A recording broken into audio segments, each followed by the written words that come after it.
రాహుల్ గాంధీ పైన సెటైర్లు వేసినటువంటి జగన్ మీద ఆగ్రహంతో రగిలిపోతున్నది అటు కాంగ్రెస్ ఇటు తెలుగుదేశం. కాంగ్రెస్ పార్టీ తరఫున ఎవరైతే మాణిక్యం ఠాకూర్ ని గురించి జగన్ టార్గెట్ చేశారు. ఆయన ఎవరో ఇన్ఛార్జ్ అంట, ఎప్పుడు నా మీద మాట్లాడుతుంటాడు, ప్రభుత్వం మీద ఒక్క మాట మాట్లాడు. వీళ్ళ ముగ్గురు hot line friends, Revanth Reddy, Rahul Gandhi, Chandrababu Naidu అన్నటువంటి తీవ్రమైనటువంటి ఆరోపణలు చేయడంతో పాటుగా సెటైర్లు వేసిన నేపథ్యంలో ఆయన స్పందించారు. ఇదంతా బేస్లెస్ ఎలిగేషను అన్నటువంటి వ్యాఖ్యలు చేసుకొచ్చారు. జగన్ గురించి మరింత తీవ్ర స్థాయిలో విరుచుకుపడతా వచ్చారు. జగన్ వ్యవహార శైలిని తప్పుపడతా వచ్చారు. దేశంలో జగన్కి సంబంధించి మాట్లాడాల్సిన అవసరం లేదన్నటువంటి కోణాన్ని ప్రొజెక్ట్ చేసుకుంటూ వచ్చారు. ఓవరాల్గా వచ్చేటప్పటికి జగన్కి సమాధానం చెప్పాల్సిన అవసరం లేదు అంటూనే జగన్ గురించి తీవ్రమైనటువంటి విమర్శలు చేసుకొచ్చారు. రాబోయేటటువంటి రోజుల్లో కూడా అటు ప్రభుత్వాన్ని విమర్శిస్తూనే మేము ఈ మాట్లాడుతున్నాం అన్నటువంటి పాయింట్ చెప్పుకొచ్చారు. జగన్ చెప్పేదంతా కూడా బేస్లెస్, పబ్లిక్ ఎవరు నమ్మరు అన్నటువంటి అంశాన్ని ప్రధానంగా ప్రొజెక్ట్ చేసుకుంటూ వచ్చారు. ఏదైతే తాజాగా జరుగుతున్నటువంటి పరిణామాలకు సంబంధించి జగన్ చేసిన నేరుగా విమర్శల్ని మాత్రం సరైన సమాధానం చెప్పలేదు. రాహుల్ విమర్శించే అర్హత జగన్కి లేదు. ప్రజాస్వామ్య పరిరక్షణకు రాహుల్ పాటుపడుతున్నారు. జగన్లాగా రాహుల్ ఎవరి వద్ద లొంగిపోలేదు.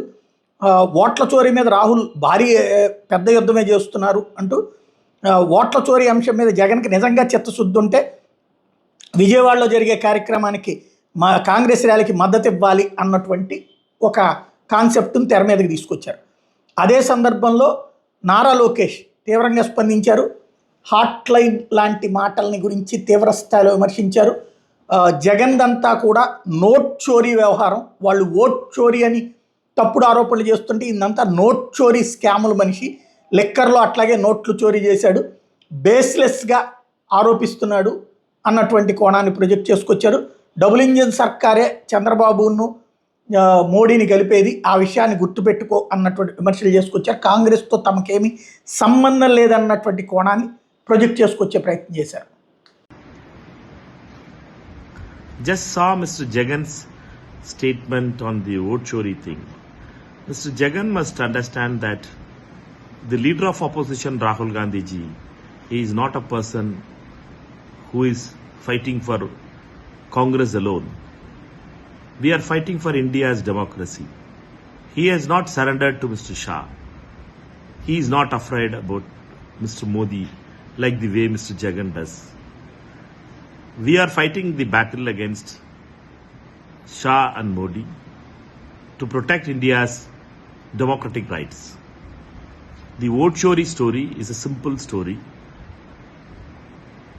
that in each Lok Sabha, around 39 to 48 Lok Sabha seats, in each seat, assembly segment and few booths, the manipulation has been organized by Mr. Amit Shah with the help of Rajiv Kumar and Gyaneshwar Election Commission.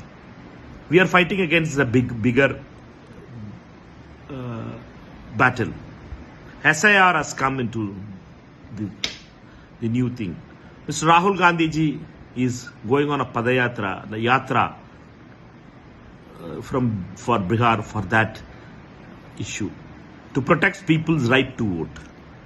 Mr. Jagan must have minimum courtesy to acknowledge and appreciate the work of Mr. Rahul Gandhi. Instead finding fault and giving his own imaginary stories about Babu and other stories under this. We are very clear, Babu and Modi are together and Shah and Jagan are together and Pawan are together. This is the clear thing. People of Andhra Pradesh knows that thing, and if Mr. Jagan is sincere that against vote chori, he has the guts to fight against Amit Shah and Modi, he should join the march of the PCC President Y.S. Sharmila Reddy ji on 14th evening in Vijayawada. Hope Mr. Jagan have the guts to protest against the Amit Shah Modi combines assault on democracy. Jai Hind.